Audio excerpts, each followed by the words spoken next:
different phases. And if I can give you any recommendation from the outside, try to inform people about the possibilities of therapies, naturopathic therapies.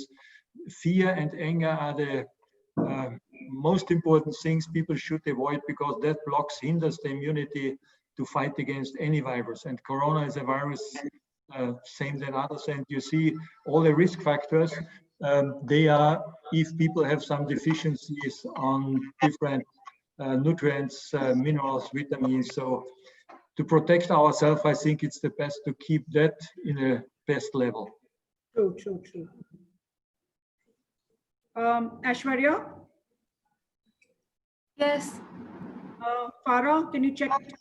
Soumya sir is doing that.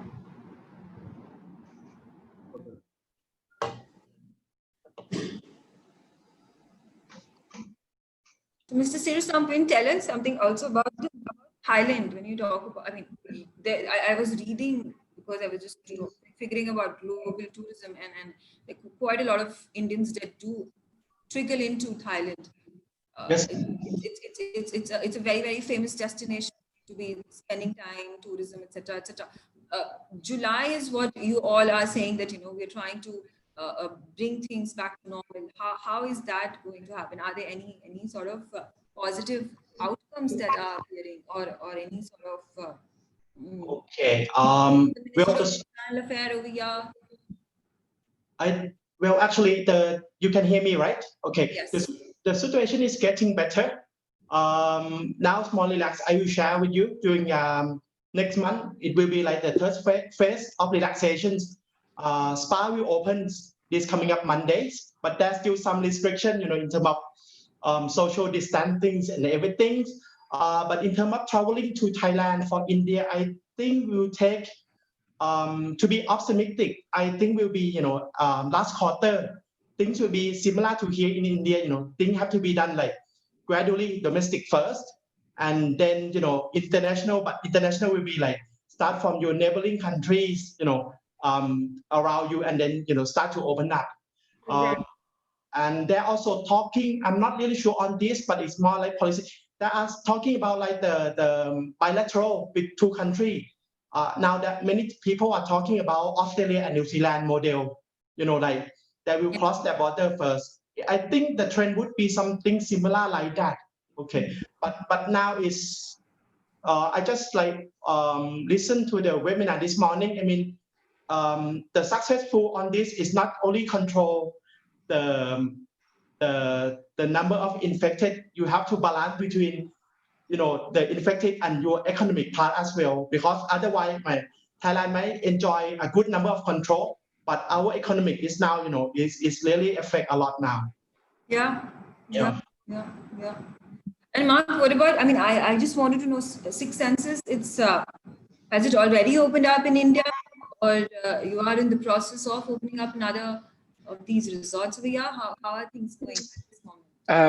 Actually, Fort Boara, which is in Rajasthan, is due to open next year. So I think we're fortunate in the sense that we didn't go through an initial pre-opening, but actually we have a spa in Mumbai that sadly sort of opened 3 or 4 weeks prior to the lockdown. So we'll be looking forward to opening that up again as we're able to, and sort of build that back up. But I concur completely with the comments earlier. It's going to be really domestic first, Sorry, guys. and then building up to international market after that. Okay. Yes. Aripita, can you? Yeah, then I think we can start with our recording. Yeah, because you all sent me the audience link by mistake, I think. Oh, okay. All right. I was sent the audience. I could see y'all all and hear y'all, but y'all couldn't see me. Okay, good. That's it. So, Megha, start. Let's go for it. Mark, you just have to make your screen horizontal. Sorry.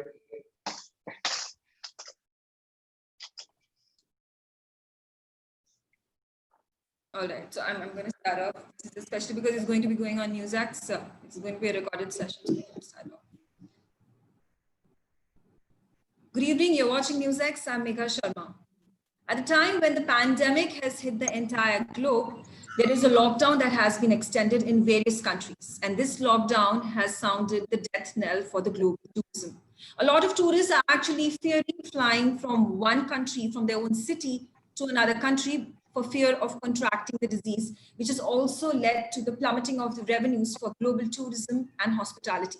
But is there a silver lining when it comes to people sitting at home for 2 months and more and thinking about self-awareness, self-care, and self-love? And that's exactly where the story of wellness tourism pours in. And perhaps that could be the silver lining for this entire industry to tide over the crisis that it is currently finding itself in. I'm joined by a number of guests over here, established people in their field, and a lot of people from the tourism wellness industry. I'll introduce all of them one by one. Dr. Harold Stossier, who's the founder and medical director of Viva Meyer, Austria. Mark Sands, who's the director of Wellness Six Senses Resorts. Wachichai Siri Sumpin, who's the director, Tourism Authority of Thailand. Nikhil Kapoor, who's the founder director of Atmantan Resorts. Ashika Khanna, who's the VP Operations, Ananda Spas.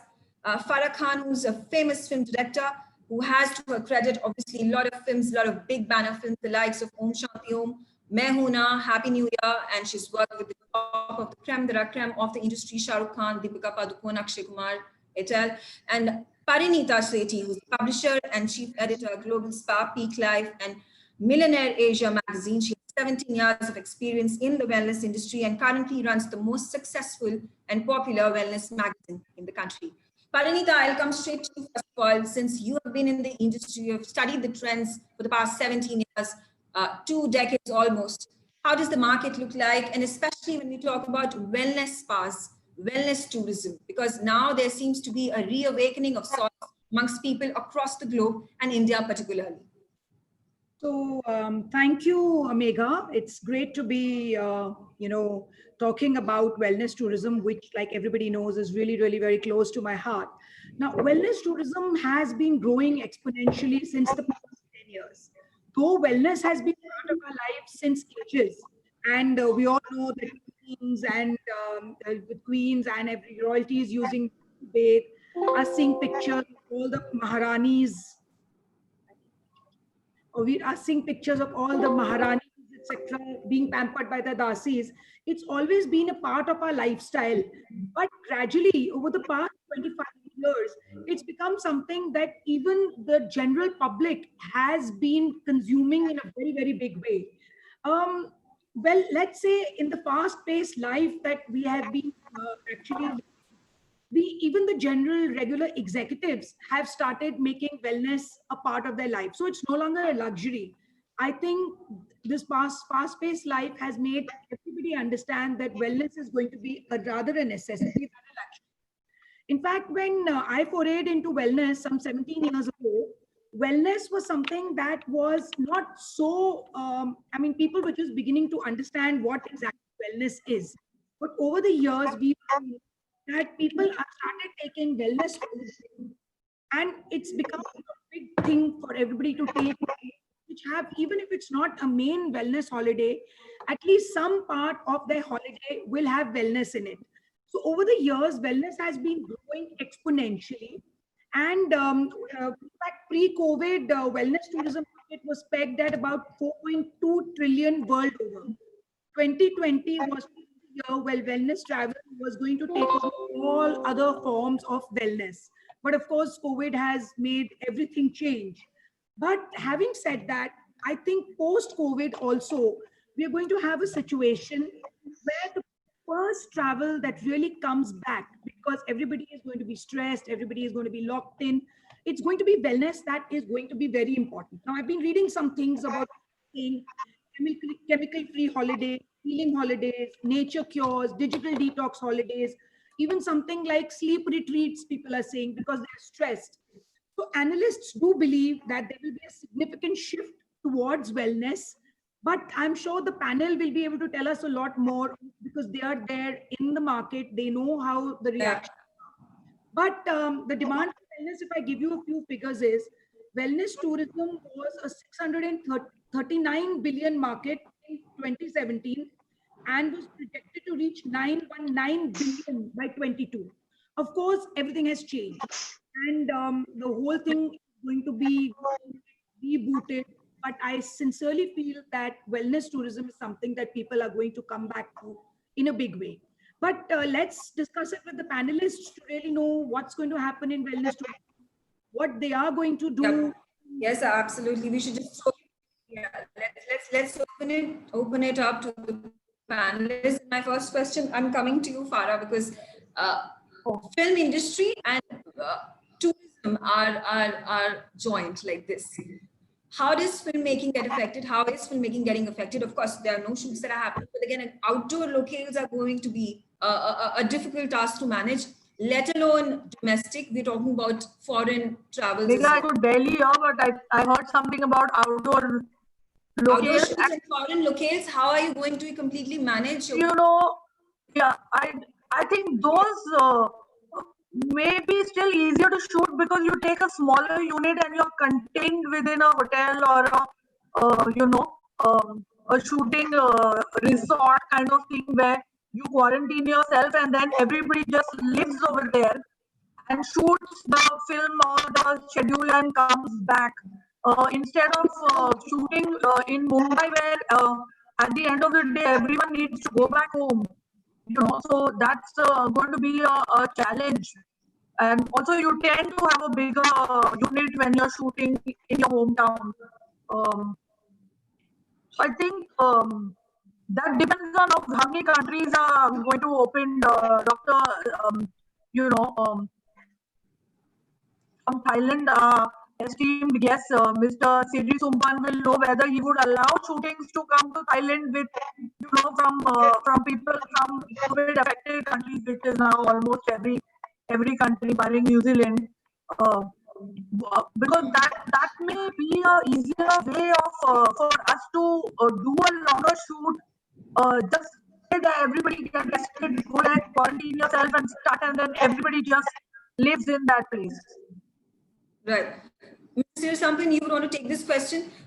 Tourism, and especially when we talk about film tourism, Bollywood tourism, a lot of films are shot over there in Thailand. Those have been affected. Revenues have come down. Tourism is the primary source of revenues and GDP for your country. How is the market looking like? What are the facilitations that you've brought about to maybe some sort of schemes, discounting, spoken with the government, spoken with the Ministry of External Affairs over here in India? How are talks going on right now? Okay. So first, thank you for me to joining these panel discussions.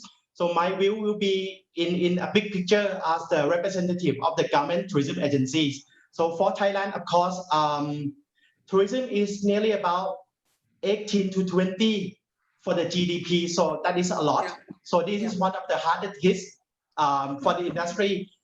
As everyone knows, tourism industry, including wellness tourism, also have been affected by many crises, but this one is the hardest hit. Okay, so what we have been doing for the government, one is like part of we have to work very closely with our partner in the industry or the association, hotels, Thai spa associations, or transportation. There have been one in terms of part like the financial package relief that we have been done with to the government and our banking.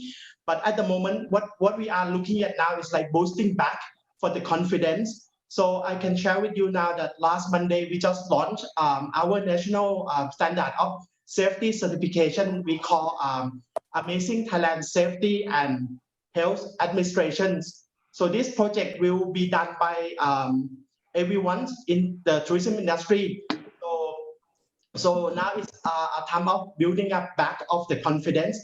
Apart from this, in terms of the government, what we're doing is like we are upskill, everyone in the business, where now everyone is closing. So this is what we have been doing. And to update everyone here, this coming up Monday, Thailand will relaxing third phase. So our spa Thai massage will be open, but the sauna is still not allowed, or the facial treatment still not yet allowed. So I think it's still getting better step by step, but you need to be a little bit pre-precaution and preventive as well. Thank you. Right, absolutely. And coming to Dr. Stossi over here, Now, Austria has opened up tourism. The Vienna mayor has gone ahead and opened the Ferris wheel and heralding the symbolic message going out to the people that yes, tourism is going to be open domestically, locally, and then reaching out to the further expanse of foreign travel, because a lot of people, Austria again getting a massive chunk of its GDP relate to when you talk about tourism, especially. What is it that is going to attract back Indians into Austria? And also specifically talk to us about this particular venture that you have in Mumbai, in India, when it comes to your particular resort. So first of all, Jos, thanks for being part of this panel, and greetings and shares from Austria. We are really in a lucky situation, but we have been starting very early that our lockdown is changing at the moment, and step by step we are going back to a normal life, but for sure it will not be the same normality than before then. But yes, tourism starts this weekend. All the hotels are allowed to reopen again, and also the borders are reopen again. I will give you an example because you discussed how people will react. At the moment, to go to Croatia, you have to cross the border from Austria to Slovenia. And at the moment, there's a traffic jam and you have to wait for 3 hours to go to Croatia. So people, they want to travel, they want to get back to a kind of a normality. It will take some time, but I think this is this period of lockdown has created some awareness of health too, which is helpful for our part of the economy. Tourism, and especially health and wellness tourism, I think can benefit a lot from that, because people now realize that they have to take a kind of a self-responsibility for their health. That it's not only we will live in we don't live in a sterile environment. We always will have contacts with different bugs, with bacteria, with virus, and we have to fight. We can't kill the virus. Yes, of course, people are waiting for different therapies, but we have a lot of strategies, a lot of therapies available. And this is, I think, our chance that we inform people that we can treat that. It's not necessary to fear this virus or other viruses. We have possibilities, not only vaccination. We have in a naturopathic medicine. We know, and there was, interesting enough, there was a paper published in Berlin at the university. They found that a substance called spermidine could stop the infection rate of coronavirus. And spermidine is a substance which increases autophagia processes. So 2016, the Nobel Prize was given to that work. So we know also nutrition and fasting has an influence. We know we have a lot of medical tools to strengthen the immunity. And I think for the future, it will be our responsibility to explain people the relation between their health, their responsibilities, what they have to do, and how to manage, and not to create some fear and how dangerous the virus is and kill so many people. Yes, it happens. Other things happen too, but we have to think in a very positive way, and we have to motivate people to follow that simple regime. And I'm sure there's also, I think, a change also in the wellness tourism. When people go to a hotel and to a spa destination, they expect some therapies. But now I think they will create an awareness and they will ask, do you have a therapy for my specific problem? They want specifically to improve their health, to improve their immunity. They will ask specific questions because they have more knowledge now. And I think we have to prepare ourselves to give them the answers, to give them the right answers, and also to change our portfolio of therapies to what they expect from us to get. Right. In fact, I'm going to throw the same question to Mark over here. Is awareness, self-love, self-care also relying on vegan diets, also relying on having a whole holistic cleansing experience for your body going to be the way ahead? And how exactly is Sixth Senses prepared to take over that entire crowd of people, entire crowd of tourists who are bent towards this model? Okay, I think there seems to be some sort of an audio-visual issue with Mark, but I'm going to throw this question Nikhil as well. Nikhil, you yourself own a wellness spa. This is located in the hills of Mulshi, a very picturesque area, very near Pune in Maharashtra. How's the demand looking like, especially when the nature has realigned itself, has rebooted, renewed with a complete vigor, and people are looking themselves with an enlightenment. We are thinking about now is the time to actually completely de-stress of your ailments and things like that, and that's exactly where Atmananthan comes into the picture, and you're looking at a demand that is perhaps increasing. Right. Thanks, Megha. You know, we have a wellness center in Mulshi, very close to Bombay.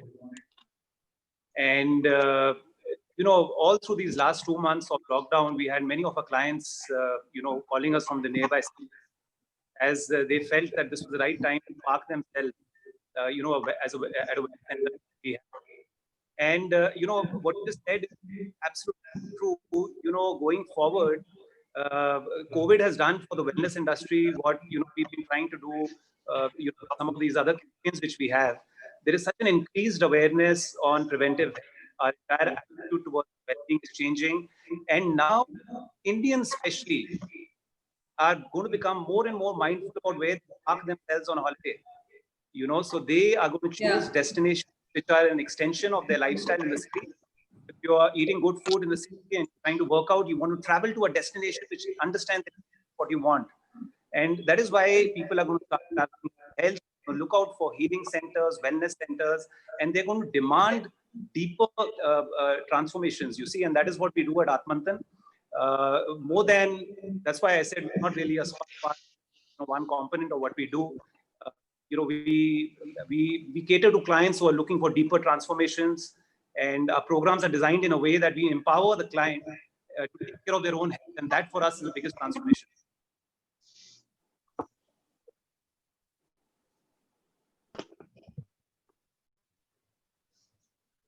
Hi, am I audible? Megha, are you there? Yeah, your audible voice is breaking a bit. I think there are some audio issues. Mark, is Mark back? Hi everybody. Yeah, I'm back. Mark. So Megha had a question for you, which I think your audio had gone.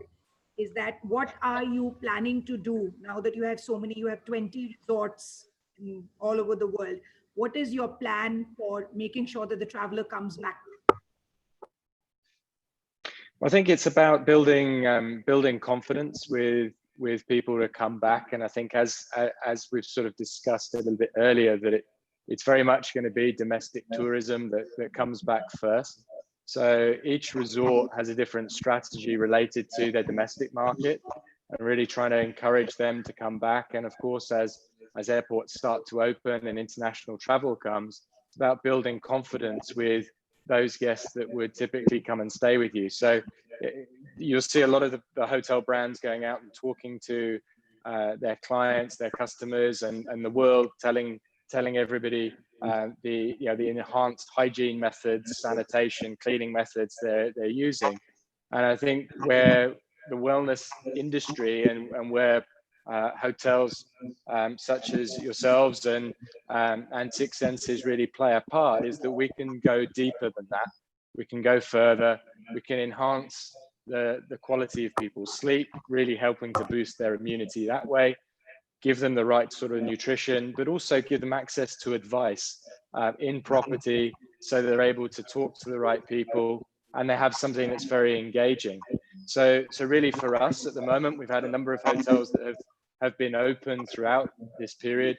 A few that are just starting to open. You know, Douro Valley, or Six Senses Douro Valley in Portugal, will be opening on Monday.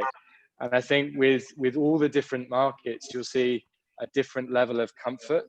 You'll certainly see that our hotel in China has received guests back, and there hasn't been a great dramatic change in behavior. There's a bit more social distancing, and certainly use of face masks was more common.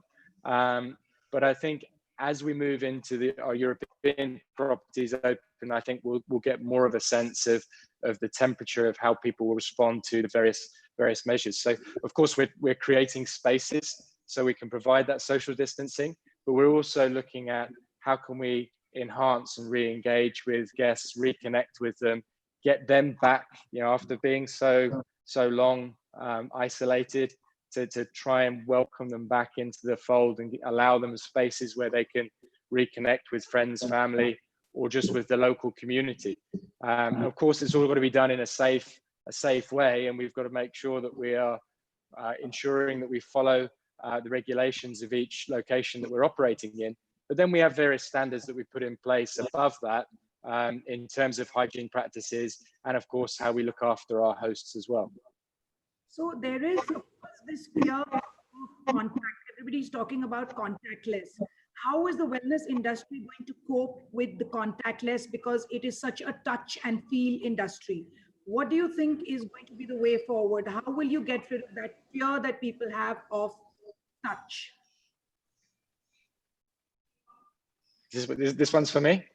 Yes, Mark, since you were talking about yes, yeah. Look, I think there's going to be a portion of the market that will not be really that affected, in the sense that there's an awful lot of people out there that I think will revenge spend. The moment they're allowed to go somewhere, they will go. And I think for them, they will probably return to spas, return to wellness spaces, and not really worry too much. I think what we've got to do is focus on the majority, which will be a little cautious and concerned. And I think for them, it's about confidence again, making sure they understand that the environment that they're immediately in, the room that they're in, the gym that they may be exercising in, the spaces that we provide, that they are clean, and that our teams are doing the best that they can to make sure that it's a very safe and healthy, happy environment. So you are putting in things like hands-free sanitizer stations and providing QR codes with more detail as to cleaning measures and different things that will be done in each property. But I think you're right, that where it is so hands-on, there will be a phase, and it will build up, I think, as confidence develops. We have seen in our resort in China and our 2 resorts in Vietnam that have been open, we've seen regular guests going for regular treatments, and although we've taken some additional measures, they're still having hands-on treatment. So I think it's very much about confidence and making sure you've got the right measures in place. Right. So Ashika, for you, can you hear me? Yes, I can. Yeah, Ashika, you have a resort which is world-renowned. Ananda is in fact one of the forerunners of wellness tourism, but your focus has usually been international, because that's where you get most of your clients from. What are you going to do? How is your strategy going to change towards India? Because for now, I guess for the next some time, it is going to be India. Well, I wouldn't say the focus has been international. I would say that we started 20 years ago, and the information about health and wellness locally available in the domestic market at that time was quite nascent. People weren't as aware as they are now. But I think now, over the last few years, it's been an equal focus all around the world, and our audience has been almost 50-50 international and domestic. But for now, let's focus on what facts we have available with us, which is that we've been closed now since the last week of March. There's still no very solid timelines on that the government has given us on when we will be allowed to reopen. Every state in India is kind of operating a little bit differently. The domestic travel in terms of airlines has started, but it's somewhat restricted at the moment to essential travel. So there's a lot of wariness out there. Non-essential travel has not really started yet. When it comes to foreign inbound travelers, I think there's still, again, no clear information on when airlines will start coming to India. I don't see that happening. Well, even if airlines start, I don't see a lot of foreign inbound leisure happening for the next 2 quarters at least. So I think, yes, it'd be safe to say that to begin with, it will be a domestic audience, possibly start off with driving distance audience, people driving to us to the Himalayas from places in and around Delhi. So I think that's what we can say safely at this point. But I think I would like to mention there's an important thing that discussed at this point with regards to reopening even for domestic. I think no matter what travel comes to us, travel is extremely wary. So a lot needs to be done by the travel industry as a whole, and this is kind of kind of in line with what Mark was saying as well. The travel industry really needs to inspire that confidence in the traveler to make them start traveling again. And encouraging actually. Okay, right. Anshika, just like, yes, you've mentioned we have to be taking care of the SOPs, the guidelines. The social distancing has to be there, and this is one profession, this is one industry where human contact is the maximum. So that's why this is the last peg of the industry, of the cycle that is going, segment that is going to be opened up. Dr. Saucier, what are those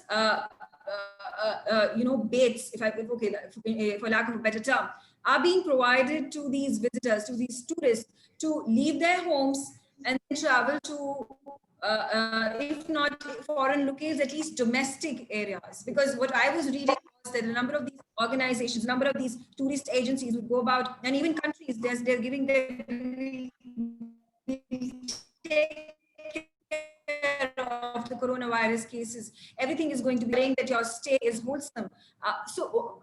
Is this a way to bring back and revive tourism, and especially wellness tourism?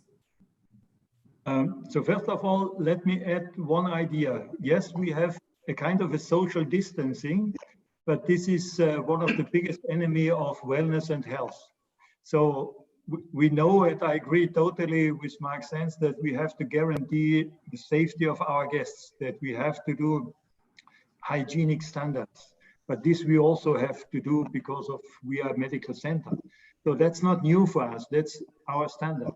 But it can't be the goal that we have a social distancing for the rest of our life. We also know that we need social contacts as part of our health. Yeah? Those who have more than 5 social contacts are healthier than others. They don't have that. And you can't do that only in the new social medias like computers, mobiles, whatever. So that's not possible. We have to come back to a form of contact which is on one side safe, but allows to feel the other, to see the other, to touch the other. Therapies, whatever you do, if you do a massage therapy, if you do what we do, a manual abdominal treatment, you have to touch the people. So we can't continue on a social distancing if we want to do really and very helpful therapy. That's not possible. So we have to find a compromise to do that. And I think this is also what people want to have, and they do accept it. Yeah.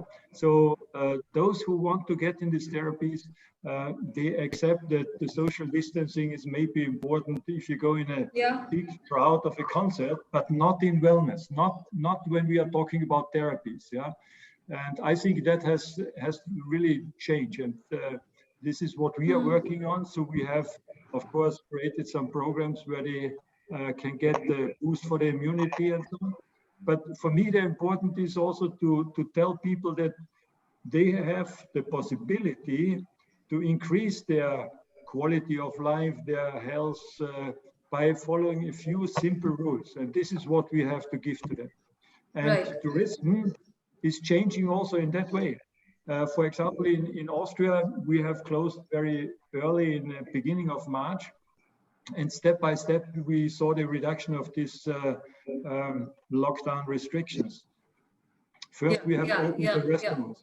Yes. At this juncture, I'd also like to mention that we are live streaming on YouTube and Facebook. A number of people are actually, listening to us and watching us. And there are viewers who have connected with us and are also asking these questions. And Nikhil, this question is posed to you. People are asking if they want to go in for these Ayurveda and naturopathy massages.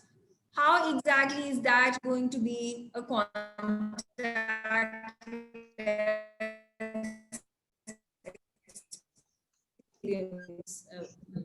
it's an oxymoron.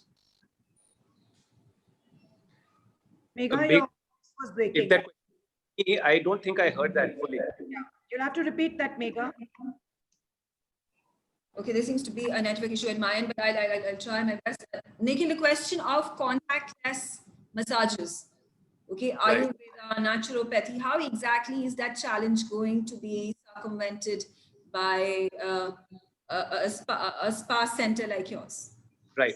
I'm going to take this answer from two ways, right? Number one is we have many clients who come to us who are coming for treatment of these, right? Now, say, for example, if people are coming to us for treatment from diabetes, hypertension, so on and so forth ailments, largely the treatment protocol is around practices of nutritional and functional medicine. You see, in a lot of conditions, you don't even need a therapy. Therapies only play a supporting role and they are not playing the primary role in the treatment. That is one aspect of it. So many people who come to us who are only on a program which is maybe largely naturopathy and functional medicine based, who do not maybe take a treatment through their 2 weeks that they spend with us. That's number one. Number two, be rest assured that in a year from now, this is going to be absolutely normal, right? What we are preparing is only for the next few months because people have valid concerns, they're paranoid. So while we have a large menu of therapies will be selectively prescribed by our doctors only in cases where it is actually supporting the person in their wellness journey. That is number one. Some therapy might be not offered for 3 to 6 months. Like say, for example, a facial requires, touching your eyes, the nose, the mouth. So a few things will not be offered, but by and large, we are going to try our level best to create the Atmantan experience for the guests who are coming over there. But coming to a wellness center is not only therapy. There are a whole lot of other things that are happening at a wellness center that are only playing a supporting role. Is what I want to reinforce over here. Yeah, Megha, are you there? Yes, I am there, and I hope my audio and visual is perfectly fine, although there have been glitches that have been putting it. But Farah, question to you. Yeah, a lot of people are watching you right now, and they're asking again, when are shootings going to start off? And you need to answer that. Obviously, there's a lot of content that is now coming onto OTT platforms. So, and this content is slowly going to finish up. How are you planning to have your shoots? Obviously, is it also going to affect your revenues? There are more costs that are going to be involved. Of course, Megha. Can you hear me properly, Megha? Yes. It's going to OTT platforms right now because we don't know when theaters are going to open, right? So once when theaters open, I think things will change around because there are certain movies that are too big to be on OTT platforms in the sense that it doesn't commercially make sense for them to go to a OTT platform that need theatrical revenues worldwide to cover their cost. So that we have to wait it out. I think at least a couple of months more. I didn't hear the second part of the question, Megha. Megha, can you hear me? Megha's lost her. Okay. What I'm going to do is I'm going to just take track, and there's going to be more discussion, especially on the solutions to the challenges that are in the wellness industry, in the tourism industry as a whole, and hospitality as well. So stay. There seems to be some issue today. I don't know. I'm just trying to fix this. Give me 2 minutes. Give me just 2 minutes. Yeah. Yes, baby. So I think it's a network problem. Yeah, I think it's a huge network problem today. Parinita, can you hear me? Yes, I can hear you, Farah. But I can't hear anything that you all are saying. I mean, I could just about hear you now. Can you hear me now, Farah? Yes, but there's a delay of about 2 seconds. Okay, so I'm going to ask you one question. Tell me, I mean, yes, everybody on the panel has been talking about what they are going to do to get the travelers back. Now, you are the traveler. So tell us. I am the traveler. Yes, you are the avid traveler. So I'm an avid traveler with 3 children. Exactly. So we want to know that what is your opinion? What do you think is needed to be done? And when will you start traveling? And when you do travel, what will you travel for?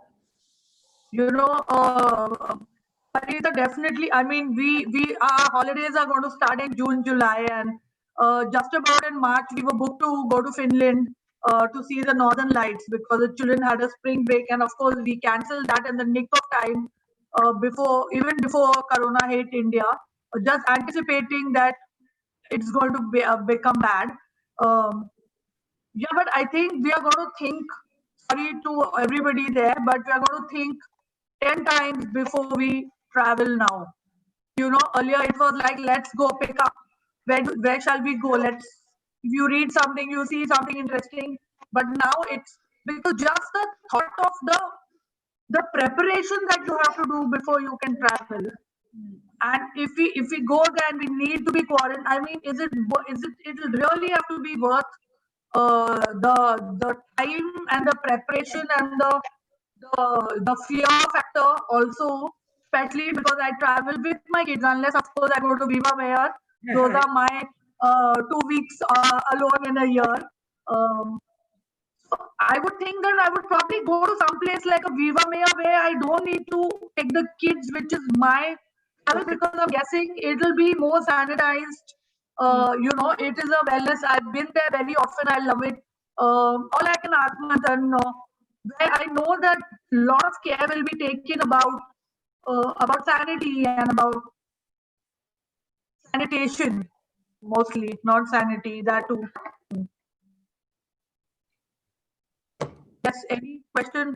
So what you're saying is that you will probably do solo travel and wellness travel when you do start traveling. If I have to, I mean, if things don't get better and it's an absolute need, but traveling with kids, and I'm just seeing, I mean, unless things get better and then, everything goes back, I think the way we are going to travel is going to change drastically.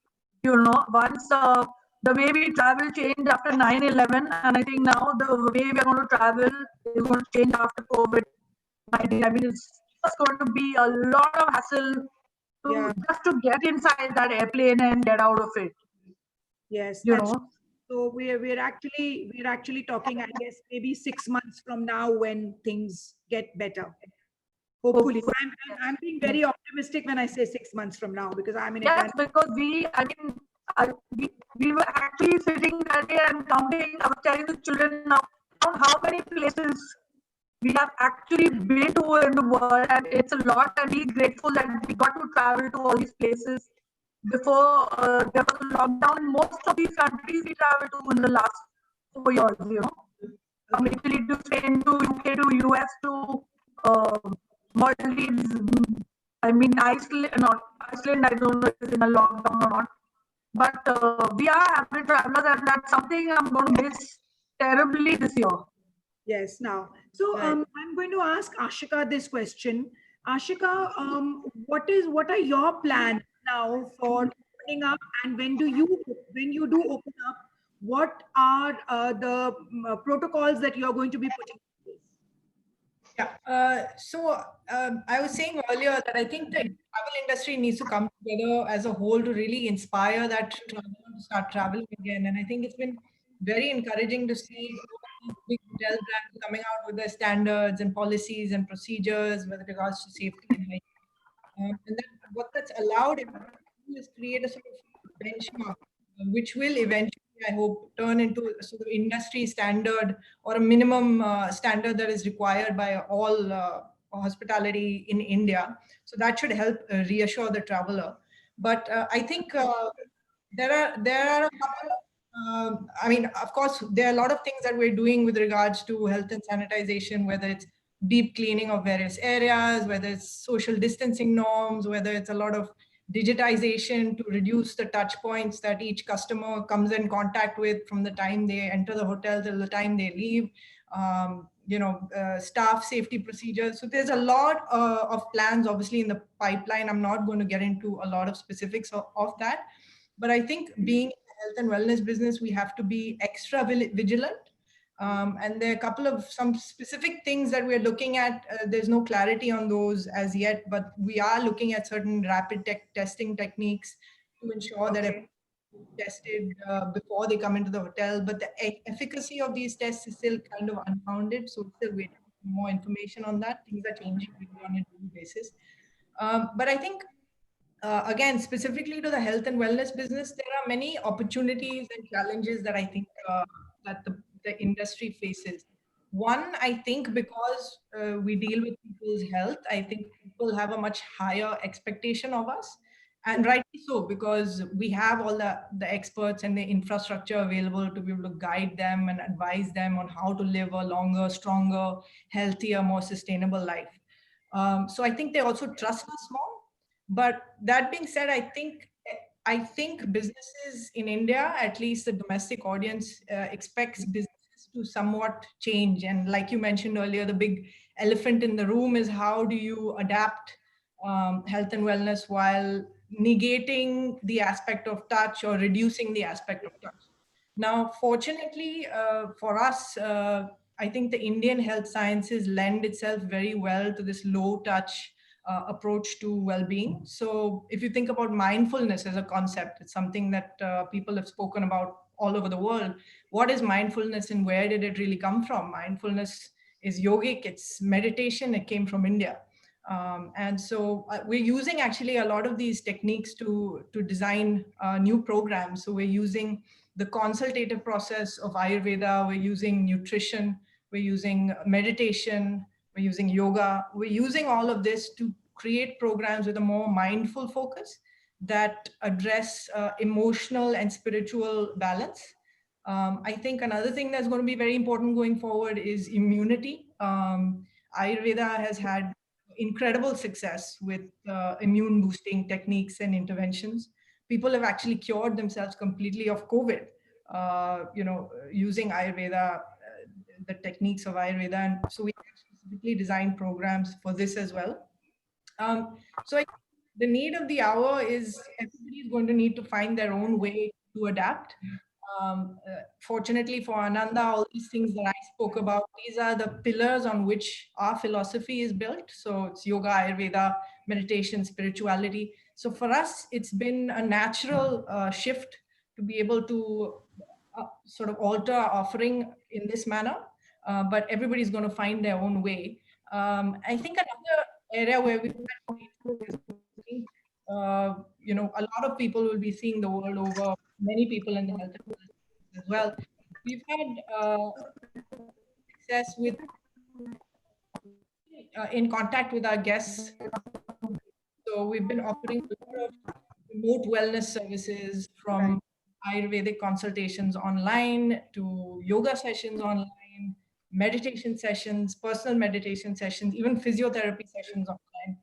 And people have received this extremely well. So well, in fact, that we plan to even continue this after this lockdown ends, even after we're open again, because what it allows us to do is it actually allows us to naturally extend the Ananda lifestyle to people as well. So we can reach out to them well before they arrive at Ananda, and we can stay in contact with them after they leave as well. So these things that we actually look forward to actually continue to offering. Okay, Ashika, I'll just have to interrupt everybody as well. Is it possible to extend this from to 6:45, 6:50? If that could be an issue, also because of the lot of glitches that you have been facing, and while this is being live streamed on YouTube and Facebook, when I'm going to be putting it for my broadcast, which is going to be on a later date, perhaps on a Sunday or a Monday, there could be a quality issue. So I'm just wanting to just stretch it a little bit. If you all are fine till 6:45, 6:50, I'll go ahead with this. Just a request.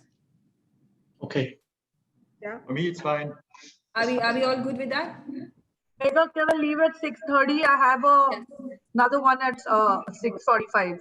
Okay, fine. So I'll relieve. I have a Zoom call, not a webinar, but Okay, that's very sweet of you, and appreciate all the generosity with the time. And I'm going to just. We only have time now. Yes. All right. So let's start it off, and recording. So we started off, and we've started off at 5:52. Do we get the new invite?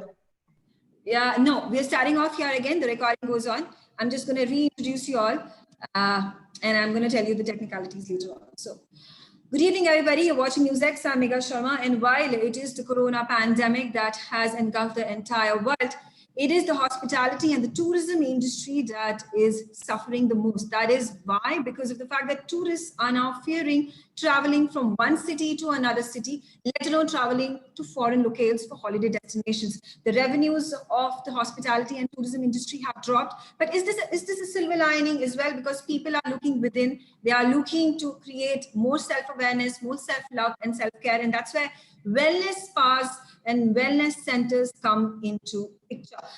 Is wellness industry going to be the next big trend post the coronavirus? Because more and more people are actually going to spend most of their time over there. I have a number of these panelists, established guests on my broadcast who are going to shed some more light into what exactly is this wellness industry, where do the revenues stream in, and how exactly are they actually going to come out of this massive pandemic, the lockdown that has completely plummeted the revenues. I welcome on the show Dr. Harold Strohsizer. He's the founder and medical director via Myanmar, Austria. Mark Sands, who's the director of Wellness Six Senses Resorts. Vachirachai Sirisumpin, who's the director Tourism Authority of Thailand. Nikhil Kapoor, who's the founder director Atmanantan Resorts. Ashika Khanna, who's the vice president operations Ananda Spas. Farah Khan, famous film director, who has to her credit Om Shanti Om, Main Hoon Na, Happy New Year, and many more such films. She has been obviously worked with the creme la creme of the Bollywood industry, Shah Rukh Khan, Deepika Padukone, Akshay Kumar, and a number of other stars. And Parinita Sethi, who's the publisher and chief editor of Global Spa, Peak Life, and Millionaire Asia magazine. She has been in the industry for 17 years and runs the most popular wellness magazine in the country at the moment. Parinita, going straight to you, tell me, what are these 3 pointers that you are looking forward to when it comes especially to the wellness industry, and how that could be the ray of hope to tide over this entire crisis? Well, wellness tourism, as we all know, has been growing exponentially since the past few years. Though wellness has been a part of our lifestyle since time immemorials. I mean, we all know, we've seen Cleopatra bathing in milk and those beautiful pictures of the Maharanis and the royalty. But over the past 15 years, it's become something that even the general public is looking forward to. Everybody wants wellness in their lives because there is so much of stress. So to combat that stress, we all need wellness. Wellness has been growing for the past 25 years in a very big way, but the last 10 years, it's been very, very, I mean, let's say it's been very, very important for everybody. And having said that, wellness traveler is somebody who's not, I mean, there are two types of wellness travelers. One wellness traveler is the primary wellness traveler and the secondary wellness traveler. Primary is the person who travels only for wellness. The secondary is the one who wants very important part of wellness to be there in their holiday. Pre-COVID, the wellness tourism industry was booming. It was pegged at 4.2 trillion the world over. 2020 was to be the year when wellness travel took over all of the forms of travel. But of course, COVID has changed every prediction for 2020.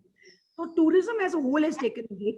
And we do think that wellness travel, because of people wanting to up their immunity, people wanting to go for healing holidays, people wanting to go back to nature, we do think that wellness travel will be one of the biggest trends post-COVID. But we expect that to happen. Currently, what are the big resorts, the big wellness places doing to make sure that they are prepared for this? And of course, we also need the traveler's viewpoint of what they will expect from them. So that is what we are hoping to get from this webinar, where people tell us what are the preparations and how we can be sure that wellness travel is something that people go back to. Absolutely. And I'm going to come straight to you, Farah. Obviously, film industry and tourism are attached and connected very, very closely. How exactly are you feeling the pain of the lockdown? Obviously, there is going to be no foreign travel, no foreign locales for perhaps 6 months or a year. Domestic travel also looks very, very dicey. So how are you firefighting this? Yeah, Megha, I have to say, when you said the tourist tourism industry is the hardest hit. I have to say the film industry is giving it tough competition because they are really badly hit. I mean, nothing, you know, we survive on cruise of lot of people coming together to make a film in one place. So there's absolutely zero social distancing Absolutely, yes. happening when shoots happen. I mean, forget going on foreign shoots. I think even traveling to small town India now, and you know, I've made most of my movies entirely, completely in India, Yeah. barring Happy New Year, which we shot for about 25 days in Dubai. All my films have been shot completely over here because. But I don't see that happening now. Going to some place in India, taking a big crew. You know, also the guidelines that we have got to continue shooting are pretty scary, I would say. You know, everybody needs to be quarantined in one place. So maybe I think maybe going to a foreign country that way makes more sense because you take a smaller crew, you go there, you're quarantined, you shoot over there, everyone just stays together in that place. You know, make sure everybody you take is COVID free, of course. And then you just stay there, finish the schedule, and come back. But I don't know how many actors and actresses or you know the crew will still be gung-ho, but I don't know how much of them are going to be taking this risk, you know, of having someone put makeup on your face or having to even hug your co-star. You know, the hero and heroine doing a song together, you can forget about that. Yes. You know, with hundreds of dancers at the back, not happening. Yes. So it looks pretty grim right now. So, you know, we can only cross our fingers that some vaccine is invented real fast. Yes, absolutely. And I'm going to throw this question to Mrs. Sirisampan. You, Sirisampan, you are obviously taking care of the Tourism Authority of Thailand, and you have those connections with India. India is amongst the top 5 nations, nationalities that actually travel to Thailand. And obviously the GDP, the revenues, the maximum of it comes from tourism. How badly has the tourism industry been affected? What are the measures that are being taken to bring about a solution to firefight this challenge? Okay. Thank you very much for the questions. Actually, it's very hard hit for the Thai tourism. As tourism in Thailand account about 18 to 20 of our GDPs. So everything have been locking down since you know, start from February. But now things are start to get more under control, so more relaxed now. So now even here in India, also in Thailand, everyone in the industry, we have to think positive, and now we need to look forward for the recovery.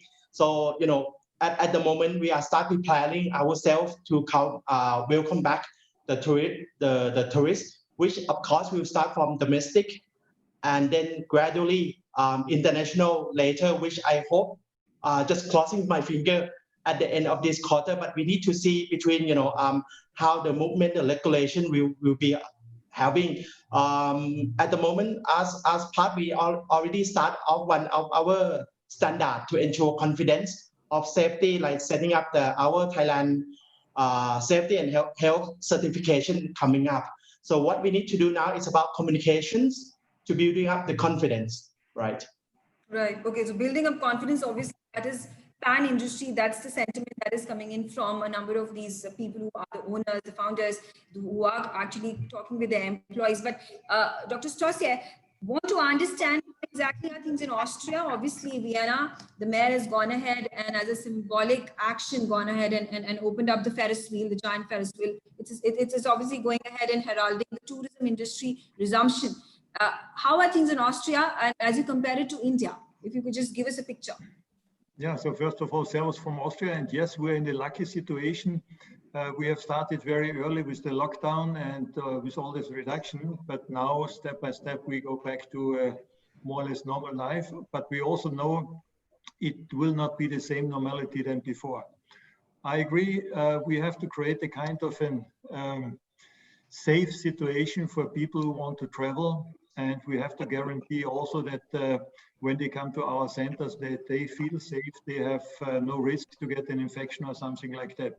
On the other side, there is no 100% safety not to get an infection, because this is a virus like other viruses and we have everywhere. So I think it will be more important also for the future to create awareness that people are responsible for their health, that they are able to do different strategies, therapies to protect themselves. But even if there's an infection, we have to treat them. We have many other infections. We don't discuss all these lockdown strategies for other viruses, but we have the same influence on that. So we have to deal, I think, not so much with the medical part, we have to deal more with the economic part. And because of the restriction, everybody is really hungry to get new clients now. And people want to travel, people want to go to the different places. For example, at the moment, the borders are open to Croatia and people are waiting 3 hours to enter the borders to Croatia. So they want to travel. We also have, I would say, a kind of a brainwash in the last couple of weeks, because we are now instructed about the dangers of that virus. We know exactly how dangerous that virus is and we have to fear it, but that's maybe half of the truth. We have to find out, and this is the change, I think, from wellness to, I would say, medical tourism, from the way how we think in a pathological way to think in a more healthier way. And what can we do to stay healthy? What can we do? Which strategy can be used to create a health for ourselves and to stay healthy?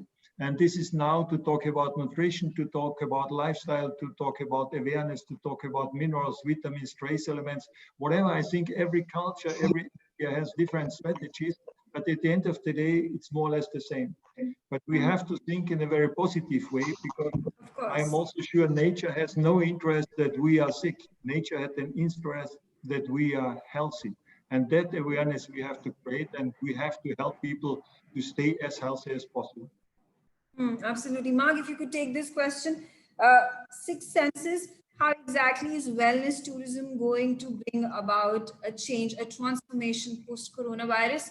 Like Mr. Stasier talked about, medical tourism is going to be perhaps the harbinger of things to come. Yeah, I think there's a really good point there that wellness tourism is likely to see a spike. Those people that would want to go and spend time and seek out a destination spa or go and do something transformational are likely to still do that. I think what's also interesting is looking at the wider realm of other hotels actually adopting many wellness practices to try and enhance the quality of their stays as well, and give customers and clients a little bit more of what they need. So I think in general, if we were looking at the wellness industry and tourism in general, everywhere is going to see domestic tourism back first. But I think it's how we respond to that, how we react to the domestic tourism, and then encourage and build confidence with international tourism to allow that to come back into play. I think simple things, enhancing people's sleep, giving them the right tools and environment to do that. We've got great partners with Time Shifter, a jet lag application that we work with, where it really helps us minimize the impacts of jet lag for our guests coming into properties. And of course, sleep is so important to our immune system. So I think in general, for the wellness industry, it's really important that we provide the dialogue with customers, with our guests, whether that's through social media channels, whether it's communicating what we're doing in terms of those measures to make the environment safe, but also what are we going to do to enhance their immunity, their level of health moving forward and past that. And then looking at what's the impact of isolation and why are we keeping ourselves separate, and what's the impact and the damage of that. And as Dr. Harold mentioned, that fear element. So a lot of love, compassion, conversation, connection with people and communities, I think will be really important moving forward. Right, absolutely. You're bang on that point. And Nikhil, I'm going to include you over here. It is the fear that people are going to contract the virus that is keeping them indoors. And there are no two doubts about that. But tell me, I mean, I have been speaking with a number of people from the industry, from specific industry, be it the fitness industry when it comes to gyms, and spas, also industries that cater to, you know, about salons and things like that. And then there's a restaurant industry that has been hard hit as well. And now Farah's views coming in that the film industry has been obviously perhaps not going to function for the next 6 months or more. What is it? Are there any specifics that you have brainstormed with your employees, with your management, to ensure that confidence is boosted at the end of the day? What are those 3-4 specific points that you have ensured at your resort, at your center, at your spa center, to get those customers rolling in back into your premises? You have to unmute yourself, Nikhil. So, Megha, you know, whatever we have done is centered around 2 things. One is around the people, and the second is around the processes. Now, number 1 is people. Now, when we say people, we are talking about all the stakeholders, which means my team, as well as our guests. You see, each one of us plays a very important and critical role to ensure the risk of transmission of any virus or any infection at the wellness center is next to zero. So we've been working over the last few weeks, improving the sensitivity of our team members, educating them as to how we are going to be operating when we reopen. And the same protocol has to be followed by our guests as well. We want to do a lot of interaction before they come in. You see, you know, the people who are coming to us, in fact, we reached out, you know, to all our key clients over the last 8 weeks. And one thing which is very common is, number 1, they want to come to us. Yeah. Number 2, they are paranoid. My level of preparation today is planning in a paranoia. So we are taking a number of steps besides increasing all our guidelines. We are investing in some equipment as well, which is going to create a safe destination to come to. Now, while we've been closed, you know, temporarily closed since the last week of March, we've had a number of our clients connect with us, talk to us that, hey, why don't you guys open? We would love to come and, you know, spend time at your property. You have 42 acres. We want to be in the midst of nature, eating food from the farm. You see, so we have, you know, so there is the demand.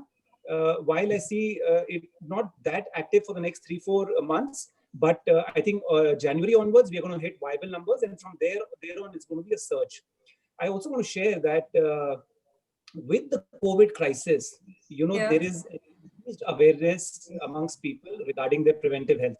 Their attitude towards their well-being has changed. And now people are going to look for destinations which are an extension of their healthy lifestyle. So in the city, if you're living healthy, you want a destination which understands and appreciates what your aspirations are. And the people are going to, you know, travel more and more to healing centers and wellness centers. They're going to demand more than just a therapy. They're going to demand a program which makes them strong. They're going to demand a program which helps them regain their lost vitality. And, you know, this is how wellness centers are going to shape up. I believe, you know, this is a message actually for all wellness centers who are in soft wellness space as well, that, you know, there is so much, you know, we can offer with the various sciences and modalities which are there. You know, it's time to deepen the engagement. At Atmantan, for us, one of the key goals is to empower the guests to take care of their health. And for us, that is the biggest transformation. That is why Atmantan was made. Fundamentally, if you look at it, our business model remains the same. For us, nothing is more precious than the health of the guest. Absolutely. And Ashika, what would you want to add into what Nikhil has said? He's made some very pertinent points, and also a lot of people have been making, questioning over here. This is a live streaming webinar, and people are asking, how does contactless massaging, when you talk about Ayurveda and naturopathy and holistic healing, massages are the ones that are an integral part of any spa. So how are you actually going about restoring the confidence of people at this point of time? So I think there's a couple of very unique opportunities and challenges that we are faced in this health and wellness business. Because we've been dealing with people's health for so many years, I think people have a much higher expectation of us. Yes. Again, rightly so, because we have all the expertise and the infrastructure to be able to guide them and advise them on how to live a healthier, stronger, more sustainable life. So they also trust us more. But what I think all the wellness businesses that I've spoken to, they all realize that there's going to be a need to adapt somewhat.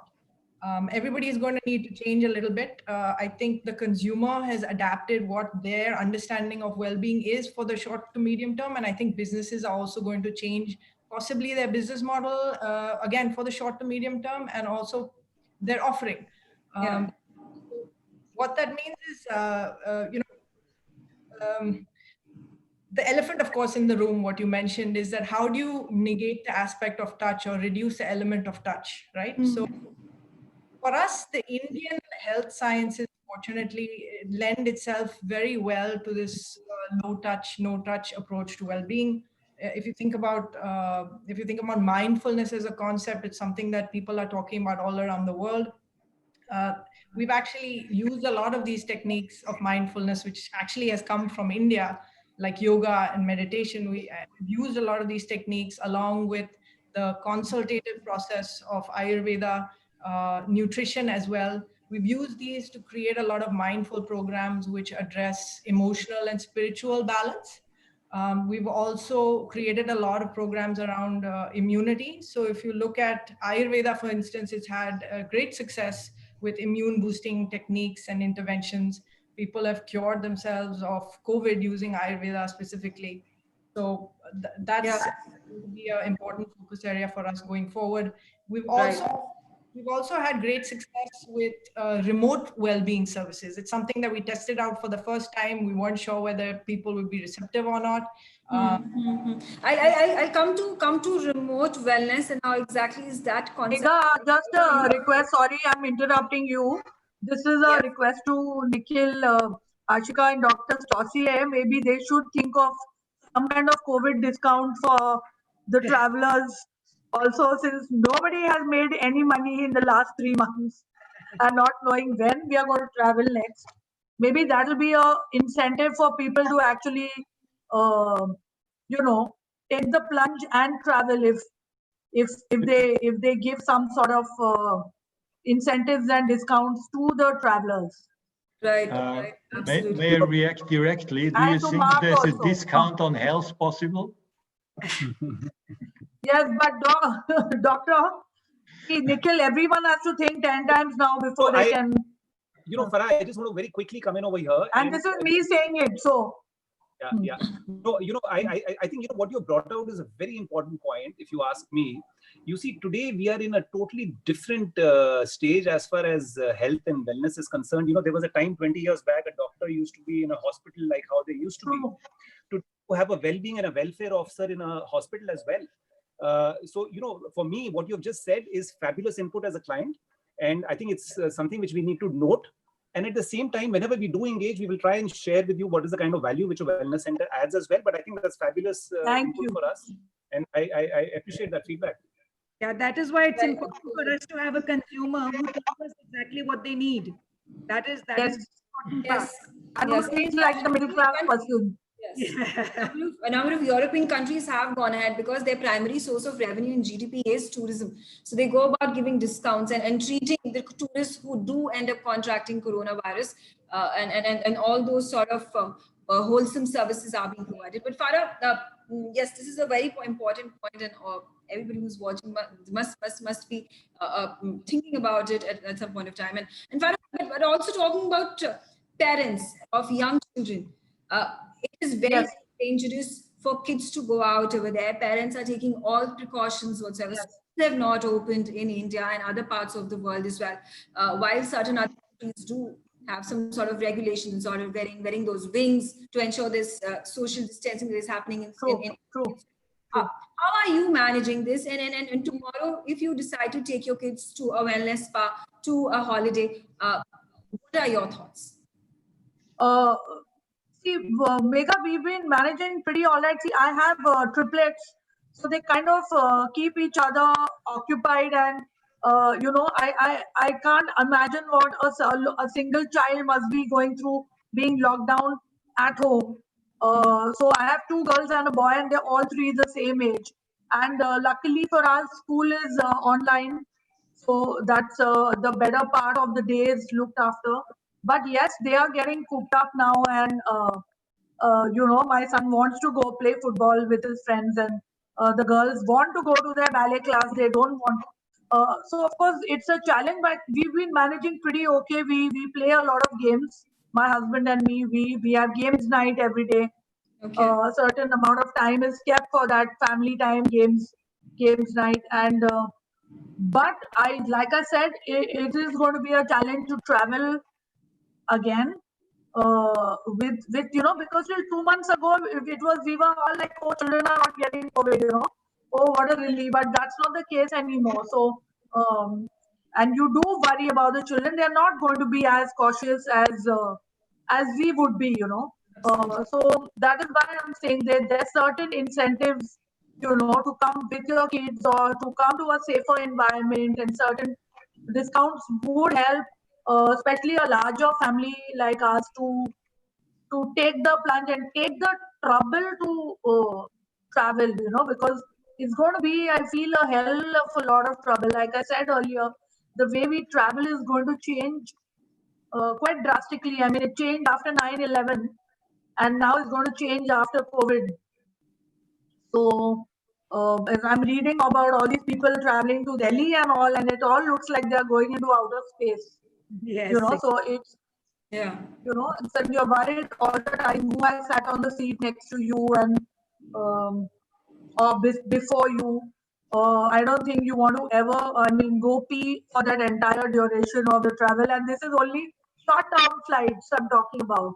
So I Absolutely. think certain incentives would help to take the plunge, to make that effort. And and there has to be a start that must happen from somewhere. So Mrs. Sirisampan, you are the director of Thailand Tourism. I want to understand what kind of communication has been happening between both the governments. I also want to come to Dr. Stosia, because I want to understand what are these deliberations that are happening within the government on the government-to-government basis, because that's where when the government gives a green signal and the process is starting again. Okay. So to answer on these questions, as part of the government, I give it we have two main stakeholders. One is like our supply side, which are travel and tourism industry in Thailand. So this one we need to communicate in terms of working together with them, building up confidence, preparation when we go to open for the tourism. We have to upskill our tourism industry as well. And then second part, which is our market example here, like in India. So what we have to do, one is communications, of course. At the moment, our country is semi-lockdown. All the international flight is still suspended until the end of next month. So it is still difficult to travel to Thailand at this moment. But so as part of the National Tourism Organization, what we need to do is communications. So we need to maintain that Thailand is still top of mind destination with all Indian. Okay, but what we need to do is have to be with sentimental of the market. We don't do any hard sell. So it's more like relationship with the customers as well as our travel trade. Apart from this, we need to updating information with our travel trade partners, boosting the confidence that what Thailand is doing now. So when the country is ready, we can fully welcoming with tourists coming with all confidence when that will come to Thailand, right? Okay, Mark, even I want your input. Obviously, Six Senses has spas across across continents, Asia Pacific. You have it in Europe as well. So what are the guidelines that are being received by various governments when you're dealing country-wise, and your spas dealing it country-wise on opening up and things like that? And are you taking the same protocol and perhaps mimicking them and imitating them in India as well? Sorry, I didn't catch the last part of this of the question then, sorry. Since Six Senses is expanded across continents, and there are obviously interactions that must be happening government to government in various continents, in various countries. And is that also going to be imitated in India, the protocols and the SOPs and the guidelines? That will also be helpful because now you already have perhaps a protocol that has been, a uniformity that has been formed over there in Europe, because a lot of these European countries have opened up travel. So perhaps it will be easier to bring it back to India in a similar fashion. Yeah, absolutely. And I think as a brand where we've been quite fortunate is to have teams all over the world that have been able to work on this and obviously talk to the local governments and see what each individual governing body or advisory body is recommending. We're very fortunate. We have a resort in China that has been open for ages now, and we've been able to see that response of how people are behaving when they come back to hospitality, when they come back and they stay in hotels, and how they behave. Two resorts open in Vietnam now, and Douro Valley in Portugal that will reopen on Monday. So I think we'll get a much better picture, I think, when Six Senses Douro Valley opens, because that kind of gives us an idea of how the European market will behave. But I think a lot of it's about confidence and making sure we communicate what we're doing. Of course, hygiene levels are important, and you've got to make sure that you give people confidence that the environment they're going into and the people they're interacting with are in the safest possible scenario. But it's also about what else you can provide to help mitigate the fear, that element of compassion or connection that's been lost during the period of lockdown. So certainly for us, we've come together. We have there's been a lot of sharing also across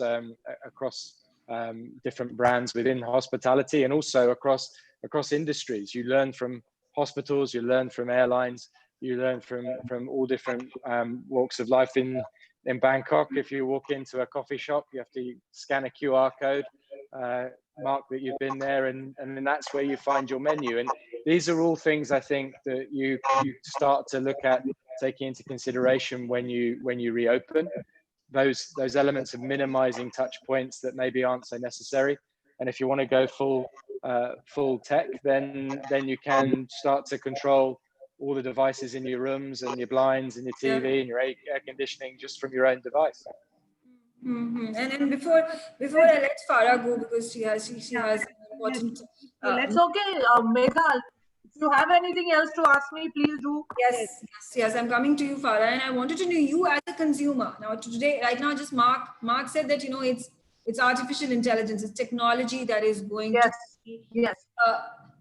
that's going to actually transform how we go ahead and reside in those hotels, reside in those go maybe have a meal and share a meal with our friends and family and relatives. So what are you as a consumer looking at? What are your perhaps 3 key demands from industry, restaurants, hospitality, and especially wellness spas?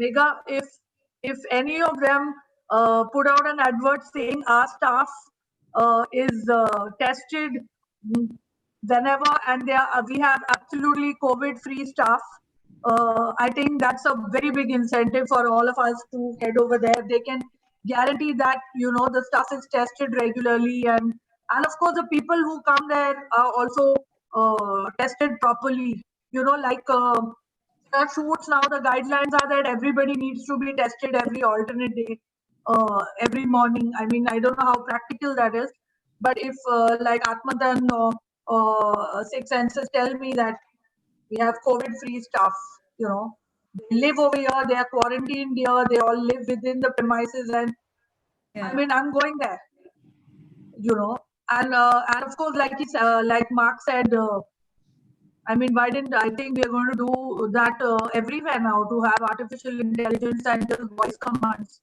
especially also for the husbands. I think that will be a good thing. Do that just on voice command, no touching. Yes, but not being lighter. But yes, I think we will try to go to the places we know have a standard of, particular standard of not only hygiene but of hospitality. We know that they will not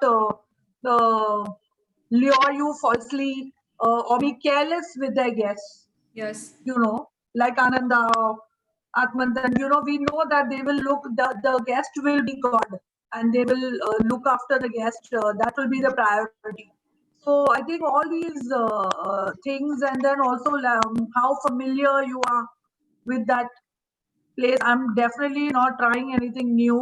When I travel, I will go to some place I've been to and I know is good and I trust them. Okay, all right. So Farah, may I add, this is exactly why we have tested all our stuff, because we want to Yes, show Doc, that's why I'm coming to to you our first. guests that we are working on that. As We soon as you protect give me not my only the discount, I'm guests, we coming to you protect first. also the staff. And this is Yes. what we want to offer. And this is, of course, we will So, continuously yes, do. so like I've But been it's to not Viva and I realistic. know. Sorry, it's not realistic on a medical part to guarantee you 100% for the rest of the year that everybody is free of COVID-19. Yes, I know, I know. That's I know true. it isn't. That's why when they tell us also at a shoot where there are 100 people and how can you guarantee everybody is COVID free, right? So that's why I feel the guidelines are a bit not practical. Yes. And you know, Not I'm sure. practical. Yeah, you know, and I just want to add very quickly over here, you know, when consumers like Farha would want to travel for health, I believe that's to be applauded, that they are wanting to travel for their health. And number two, I'm sure they're going to choose a center which is guaranteeing them and giving them that comfort. You see, Yes. because like how Rosier has also said, you know, it's there are two people involved in making sure the destination is safe. One is the team and second is the guest. And one is the guest. And one is the guest. Yeah, that's what I said. Yes, absolutely. Yeah. Right, right. Ashika, you'd want to come in over here. Obviously, those concerns that Farah has raised are very, very pertinent and in going through the minds of all of us over here and hundreds and thousands of people who are wanting to travel, but cannot because of paranoia. Sorry, what is the question? Can you repeat that? 3 demands that a consumer is looking to get out of a wellness spa or a wellness center, and how exactly is Ananda catering to it? Well, I think safety is going to be every single traveler that is going to travel now is going to be looking for safety and hygiene. So that's a given.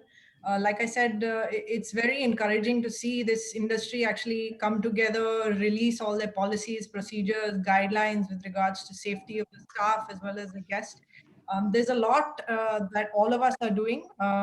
We've seen the information that's been out there, and I think we've been able to create a sort of benchmark which will eventually become an industry standard for most people and hopefully give the consumer somewhat of a confidence in being able to travel again.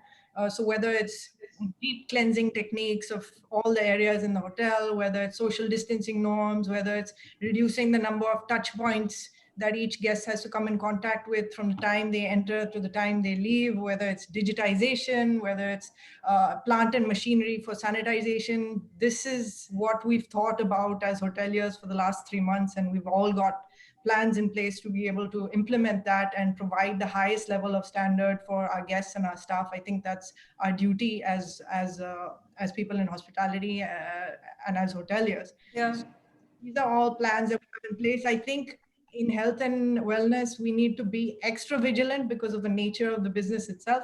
Yeah. So we are looking at certain rapid testing techniques, but those are not really, they're not quite, efficacy is not quite founded as yet. So we're still uncertain of whether that will work or not. Absolutely. Farah, we'll let you go. Of course, you have some work. Thank you so much. Thank you, Megha. Thank you, everybody. And it was wonderful talking to you all. Yes, we wish that this Last question for you. and movies come out. Yes. If Yes, Parinita. tourism were to give you some excellent packages for shooting in Thailand, would you take them up and do a shoot? Like you said, you could quarantine your whole crew there. I think yes, I think Parinita, of course, all subjective to when our lockdown finishes and we are allowed to travel. And I think countries will have to offer us packages where they also at a subsidy, let us come first, quarantine there for about 10-14 days before we start shooting. And let me tell you, there are a lot of places, maybe some in America, in Atlanta and all, they have started shooting. In Australia, they started shooting with, but of course, we tend to have larger units. But yes, if the country gives us a subsidy or a, to come, it works both ways for, because, I think that's the need of the hour. Yes. Kun Vachirai, Yes. they would be happy to come and shoot in Thailand if you were to give them some interesting subsidies. Okay. So- Yes, thank you very much. So we can talk more on that Yes. Of course, the subjective to governments agreeing when we can on travel travel. easily. Yes. Yes. And I think just to add it, from the consumer and tourist perspective, everyone are now looking for like discounts and like incentive as well. But as the government, we need to see like both sides, operator that Yes. also have the extra work to do, like airline. So I think there will be some balance coming up, and I found that the communications to the consumer is very important. Maybe you need to pay a little bit extra because of for your safety and health, but you get some Yes. added for on. Yes, of course. Parinita, I know that Iceland is offering movie shoots to come to their country, but of course they want you need to come there 14 days prior quarantine, and then, and of course Iceland. I've shot in Iceland. It's, I think, one of the most expensive countries in the entire world. So I guess only Tom Cruise or somebody can afford to go there, because their 14-day quarantine will probably be the budget of our next film. The entire budget of our film will go. So, Right. but like things like that. But I guess Thailand could be a good option. Yes, Yes, also, we look yes, forward for that. For any cooperation, we most welcome. yes. So we let you go, Farah. May I Thank may you, I add one Parinita. aspect? Thank you.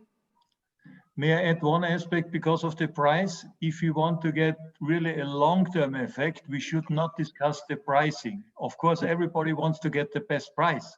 But on the other side, for example, if you look for local tourism now in Austria, they can sell the rooms minimum 2 or 3 times. So the prices, because of that, could also climb up. So why do we talk in health tourism and wellness tourism about prices? We have some costs. We have to pay I'm just saying because we got. I think for the future, it should be the best price, of course, but we should not discuss any discount on health or anything like that. People don't like that. Yeah, Indians, doctor, we are always looking out for a good. But there's also a very, very important and challenging situation when it comes to the employees, when it comes to owners of these wellness spas, and when you talk about tourism, hospitality, because they're running very, very thin margins. So their operations are day to day. So how do you balance out those discounts that to incentivize people to come in, to incentivize tourists to come in, and then also keeping your employees happy, who are obviously right now the most affected? Because there's not seem to be any sort of a plan that has been provided by the government, any sort of a stimulus that has been provided by the government, a direct guarantee scheme for these employees who are obviously coming from the lower middle class and lower classes. So a tandem, an equilibrium is what we are looking at this point of time. I'll take a short break. I also thank Farah because she has a prior commitment at this point of time. Thank you, Farah, for giving us your time. Thank you, Megha. Speak to you later. Yes. Thank you, everybody. Yes, Lovely talking to we'll you. come right back, and we'll also talk about is there an equilibrium that can be found over here in terms of giving discounts to customers to attract them towards you, vis-a-vis ensuring that the employee happiness and satisfaction is also ensured. So come right back because we're watching and telecasting this on results. Okay, all right. I'm just back in. Welcome back. A very, very insightful discussion is happening currently, and it is about wellness spas. Perhaps they are going to be the comeback for the tourism industry and especially the wellness industry, especially for the hospitality industry. And Dr. Sai, sir, you were talking about, how medical tourism is a long drawn process. It's not just for the first time that you come to a spa and that's the end of it. That's a holiday of it. It's like, a connection that is built for years and years to come. So how does one ensure that the customer keeps coming back, and how is coronavirus going to be obviously a challenge over here? Obviously some sort of a bottleneck over here that needs to be completely pushed to the sidelines. Look, an institute like ours, Viva Maya, is not only a center where people can come for therapy. They do that once in their life. we want to create awareness that this is part of a healthy lifestyle, and we want to be the lifelong companion of our guests. So we also create a lifelong program for that. And of course, we guide them through difficult periods like COVID-19, like now. And we have many discussions with our clients on a daily basis. We know their problems. And of course, we know also that those who come back, for example, once a year for the therapies, they are healthier, they are fitter, they can manage their life in a better way. So of course, we have to create also awareness in that, but that this is not once in your life that like planted a tree, having a son or reading a book. This is a really lifelong process to follow that. And this, I think, is more important than the discussion about pricing and so on, because next year we have other prices. And of course, we all have to pay our employees, and that's the biggest investment. This is what we have, the quality of our employees, not the machine. The employees are giving the confidence and giving the therapy, and people are coming because of these employees and about the spirit which is in the center. I think that's more important than the pricing itself. Of course, you have different centers, you have different levels of pricing, of consumers, of customers, whatever. And for every level, you have the customers. So you have to decide in which way you want to be part of that business. But I think you are always in the right way if you have the right philosophy, and if you live the way as an example you want to treat your people with. Absolutely. Ashika, you're going to come on this and give your views on especially taking care of your employees at such a critical, sensitive time. Yes, I think, look, it's been a challenge for everybody. And like I said earlier, we're all going to have to adapt our business model. Luckily for us, we have enough reserves to be able to sustain the business for a long time. So we don't need to make any drastic decisions when it comes to that. But pricing, like I agree with Dr. Saucier 100%, because I think you can't put a price on health and wellness, and that's unfair to even talk about that at this stage. I think it is a very important thing for people going forward. I think we have a huge advantage when it comes to other types of travel because of the fact that we can show tangible changes to a person's health, help them live stronger, more sustainable lives over a longer period of time. And this is not a quick fix. This is something, like he mentioned, it's a long-term change. It's a lifestyle change. It's something that takes time. So you can't put a price on that. I think that's an unfair conversation at this point. Nikhil, I just had a comment on that. As a Nikhil, go on, then I'll go to Parinita. Yeah, as a business owner, on one side, I don't disagree with what Ashika and Saucier are saying. But on the other hand, when you look at it from a slightly different perspective, you see, the thing is there a genuine reason why today, the disposable income of our clients have gone down? That is number one. It's a reality check which needs to be done. Number two, I think we also need to look at a life cycle, value point of view, that this is a long-term relationship. Let's try and bring in these guys who still do work on their health, work out a different kind of a program. Don't compromise on the quality, don't compromise on the hygiene. But I think if we work together, there are ways of bringing in these people without compromising on your core values. And then, in a year's time, it's going to be a different environment altogether. There's going to be renewal, there's going to be faith, there's going to be a trust, a relationship built. And then, there is always scope to, play around with the pricing as well. I think that's actually the premise on which our entire pricing structure has been built over the years. The idea was always to get them in at a rate which is affordable to the market, to stay connected with them over a longer period of time. So I don't think that is changing now. And I don't think that will change because of COVID. In fact, because of the situation that we're in, you will agree that obviously the cost structure is going up tremendously. And I think if you can show the customer that they are safer with you and that you're spending more on their safety, they'd much rather spend a little bit more and come to you rather than spend a little bit less. Absolutely. Parinita, you wanted to come in. Yes, I wanted to say that actually this is a double-edged sword. The resorts and the spas and the wellness centers are actually going to have to spend much more to ensure safety. So it's going to be difficult for them to reduce pricing. And secondly, like I said, it's a long-term thing. But on the other hand, there is also a situation where the consumers do have less disposable income. So this is a topic which has got a long discussion, I guess, ahead of it. There are a lot of people, in fact, I know some of the parlors that are opening are charging a COVID fee. So they're actually charging more. Yeah. So it is a difficult situation. And for the resorts, they have to spend much more. So for them to give discounting may be an issue at this point of time. But I'd like to also ask Mark this question. What do you, I know it's become a controversial subject, but let's ask Mark, what do you think about this? Mark? I think there's two things. I think I agree. I think people will have less disposable income. I do think there'll be an element of revenge spending the moment that people are free to travel, and certainly you might not necessarily see that with the domestic markets as much, but I do know. I mean, I get a sense from our guests that there's a pent-up frustration and they really want to get back to locations. So I think there's that part as well.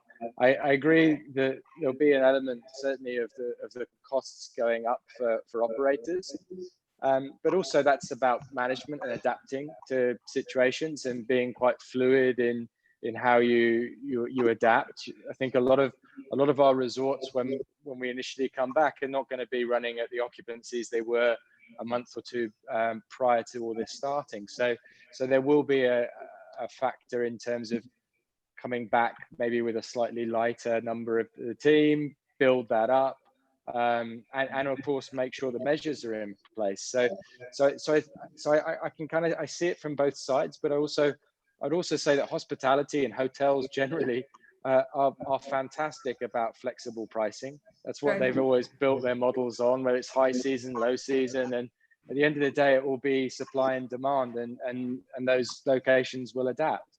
So I think they're very well suited to that as an industry. Yeah.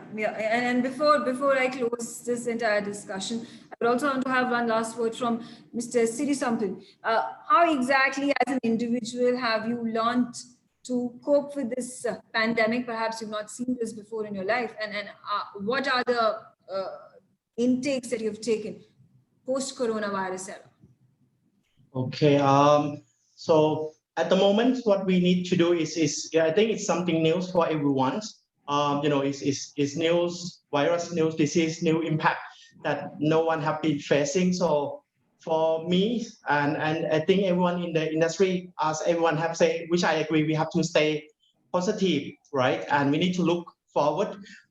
Things is getting a little bit much more clearer, but I think it's still a long way to go. What we're doing now, we start, planning for a scenario if the tourists can come back the last quarter of this year, but I cannot still guarantee on this. But regarding about, as everyone say here, I see a huge opportunity for the health, wellness and health will be something that, people will concern. It's not just only about the bodies, it's about the minds and as well as the soul. So I think, this is the what everyone is doing now is us talking as the consumer. You are the one who I will go back very, very quick.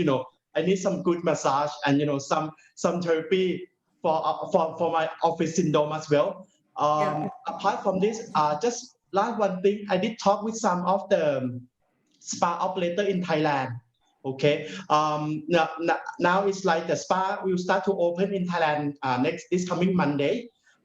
We start to do some reflexology Thai massage, but not facial. So actually, I think most of the health and well-being is where the staff, always with or without COVID, they always give hygiene as priority. So I think this is something that people in the industry need to communicate a lot.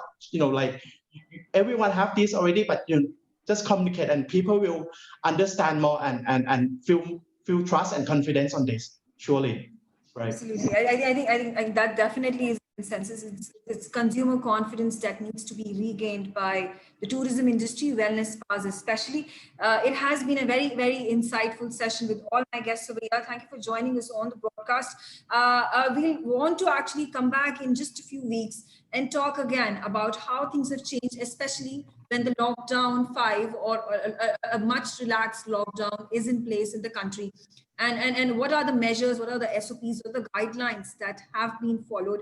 Are they more concrete? There is going to be a trial and error method that is going to be utilized, I understand.